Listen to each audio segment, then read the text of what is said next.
Hey, what's going on, Smile? Not much. We're out to Kesselring Farm. Double D and Smile. We're gonna get some metal detecting and relic hunting in today. This area is slated within the next 2 to 3 years to have a thoroughfare that comes through this area. It's gonna come right on up next to the railroad, gonna skirt the farm. It's gonna go on up into Wyoming. So we're gonna see what we can find today.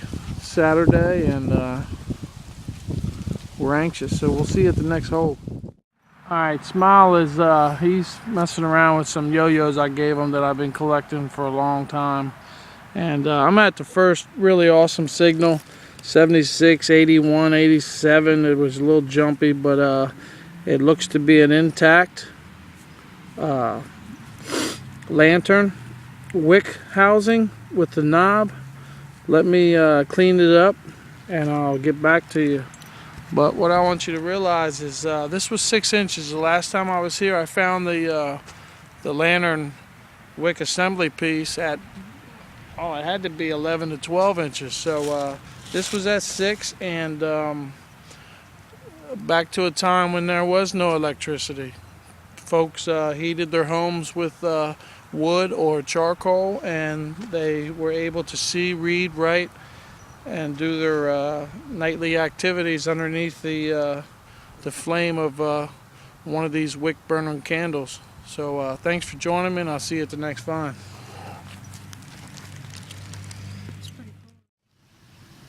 Okay, so I've cleaned up this wick housing, and I believe it says Plume Atwood Manufacturing Company, USA. Though I was not able to get a date, I will research the name when I get home and see what I can find out about it, so I can give you more accurate information.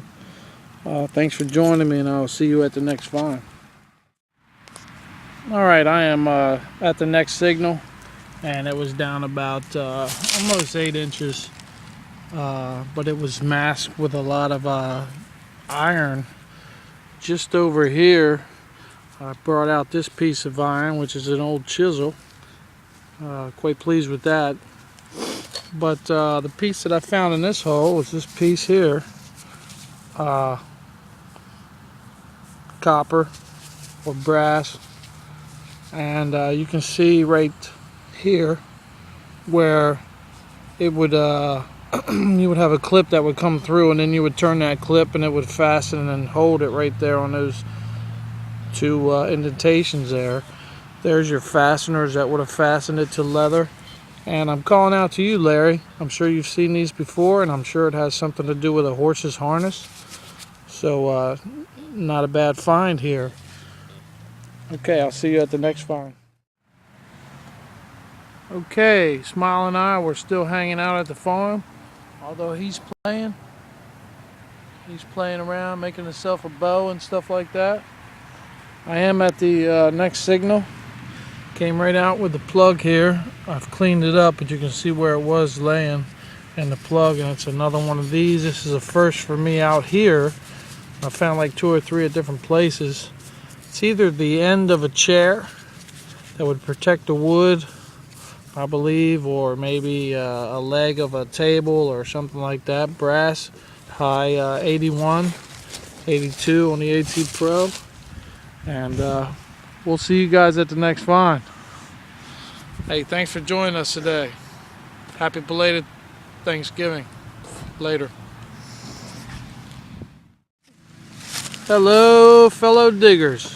Alright, so I'm at the next find, 81, 82. And it's some type of coin. It's got writing on it. Looks like it's been cut around this lady's head, bust here. Got some good stuff on the back.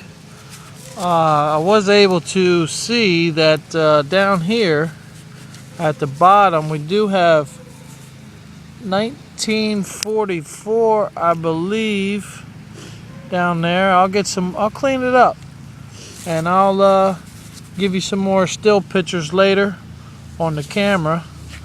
Anyway, this is my first cut coin or whatever it is. I don't know if it came like this, but we'll check it out together later.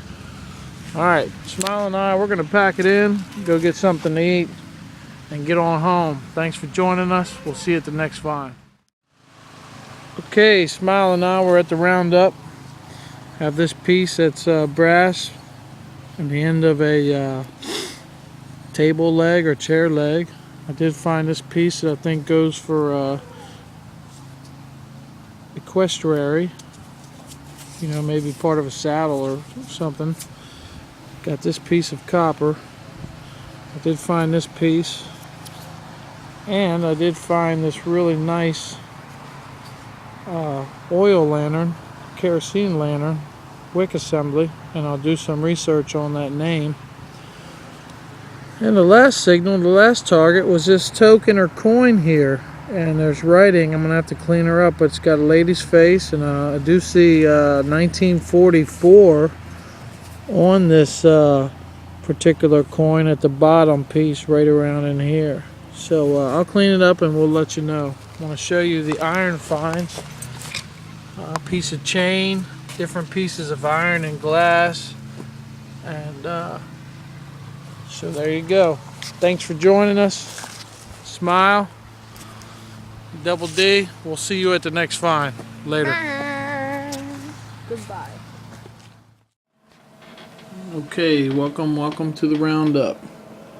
The coin that I found, and yes, it is a coin. It is a 1 gulden, and it's a 1944p. This is the doorlopper variety. The last 2 letters of Netherland run underneath Wilhelma's neck. Quite pleased to find that. You know, there's actually edge lettering around the edges of the coin, and the edge lettering are God Zig Met Uns. Its composition is silver. Its fineness 0.7199. Its original weight was 10 grams. Melt value $4.64. There is the edge lettering right there. This is what the coin did look like right here.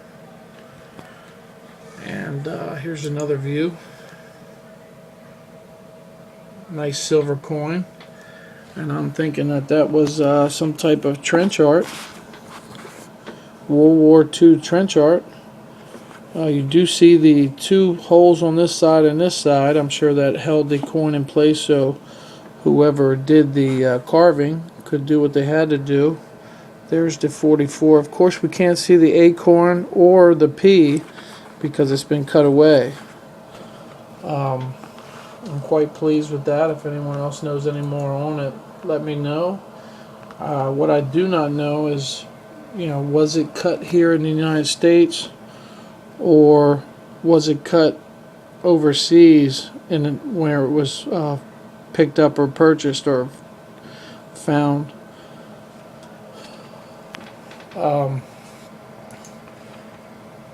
The kerosene lantern that I found, I researched the name on there.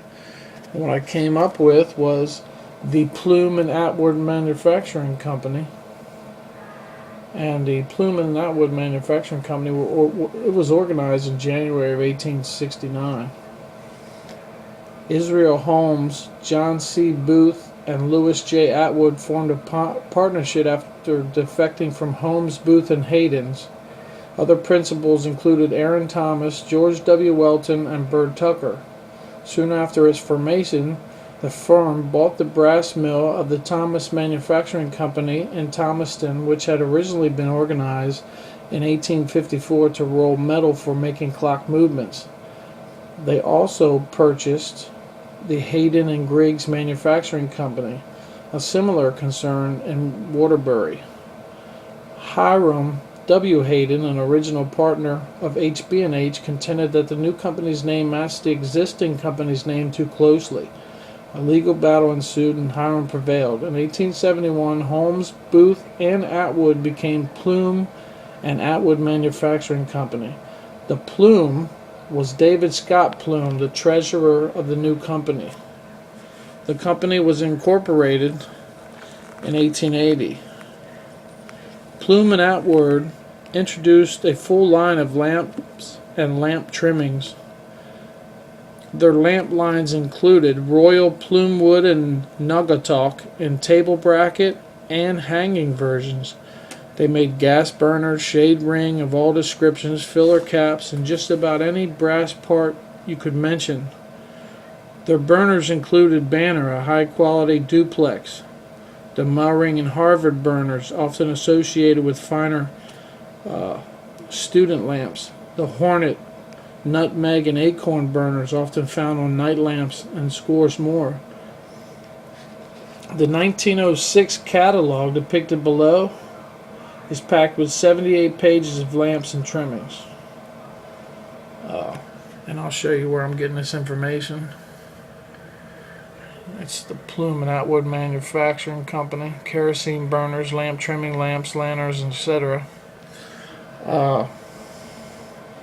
Between April 18th, 1871 and November 19th, 1912, the company was listed as the assignee for at least 62 lighting patents. Atwood, a prolific inventor, dominated the field with 44 patents during this period, a whopping 72% of P&A's patents. It should be noted that Atwood also had a significant number of patents assigned to Holmes, Booth, and Hayden's when he worked there, at least 14 between 1862 and 1870. And between 1862 and 1865, that was when the Civil War was being waged. While Plume and Atwood clearly produced and market their own line of lamps, they also produced and supplied similar brass fittings to other lamp manufacturers. P&A made all the brass parts, the fonts, and the burners for all the Aladdins through 1963. This includes models 1 through 12 and burners for new type A, B, and C. Alright, so in 1955, the manufacturing division and main offices relocated from Winterbury to Thomaston, Connecticut. During the first 17 days of August 1955, rain fell steadily in the western part of the state. The effects of the rainfall in Hurricane Connie left an average of 6 inches on the ground. The land could no longer hold the water and became soggy. The streams that flow into the Naugatuck River filled to the top of their banks, and the Naugatuck began to rise. By Thursday, August 18, 1955, the tailwinds of Hurricane Diane hit the area, bringing strong winds and extremely heavy downpours of rain. Early on the morning of Friday, August 19th, just north of Seymour, the Naugatuck River burst from its banks. The brawny, aggressively moving water cascaded through the towns of Torrington, Thomaston, Waterbury, Naugatuck, Beacon Falls, and eventually into Seymour. Everything which stood in its way was destroyed. Bridges, buildings, trains, trees, cars, cows, and people. The Plume and Atwood plant suffered crippling damage. The buildings were virtually destroyed, and most of the equipment and tooling was either lost or severely damaged. Risden Manufacturing Company of Danbury, Connecticut, took over the Waterbury plant in the late 1950s. Dorset Rex acquired the Thomaston plant during the same time period.